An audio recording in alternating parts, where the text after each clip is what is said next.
Bruno Le Maire a déclaré « Je veux une France fière ». La France sera fière le jour où elle aura raccompagné cet individu et son monde à la frontière de la démocratie. Si ce monsieur était démocrate, il demanderait aux Français ce qu'ils veulent. Les Français se foutent de ce que lui veut. Déclaration de M. Sarkozy. Eh bien, tout jeune de 18 ans qui n'aura pas d'emploi ou qui n'aura pas de formation se verra obligé, je dis obligé, de participer à un service militaire. Le chômage ou le décrochage sont donc criminalisés par un mise en examen 2 fois. Et c'est possible en France au XXIe siècle. Il est vrai que M. Sarkozy s'y connaît en délinquance. Déclaration de M. Fillon.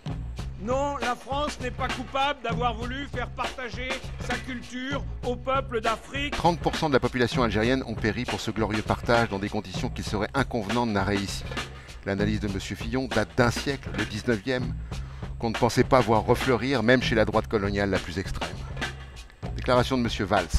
Moi, vous savez, je gouverne, je décide, je le fais de manière collective. 3 jeux dans une même et courte phrase. L'ego du personnage explose et réduit en miettes l'idée de la démocratie. Car enfin, qu'est-ce qu'une démocratie sinon la soumission du Premier ministre à la volonté du peuple? Déclaration de Jean-François Copé. La droite décomplexée, c'est pas du tout une droite extrémiste. M. Copé souffrait sûrement du triple complexe de liberté, égalité, fraternité. Il vient de s'en libérer. Monsieur Dupont-Aignan, à propos de la primaire de droite, les caméras des minutes de Kamikaze n'y étaient pas. Je cite donc, c'est une escroquerie totale, les Français s'en aperçoivent, c'est pour recycler les produits politiques périmés. Depuis 1990, M. Dupont-Aignan a vécu sur le dos des contribuables. Cela fait donc 27 ans que ce monsieur grenouille dans les labyrinthes de la politique politicienne.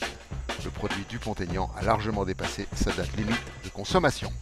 Marine Le Pen. Je dis que présider, c'est prévoir pour anticiper. C'est refuser le prisme trompeur de la bien-pensance.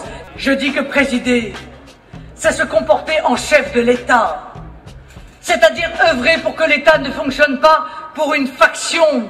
Je dis que présider, c'est se sentir le gardien d'un pays, d'une nation, des valeurs de la civilisation française, de la Constitution, c'est-à-dire une longue et patiente construction humaine et juridique qui est le cadre de vie et d'épanouissement d'un peuple.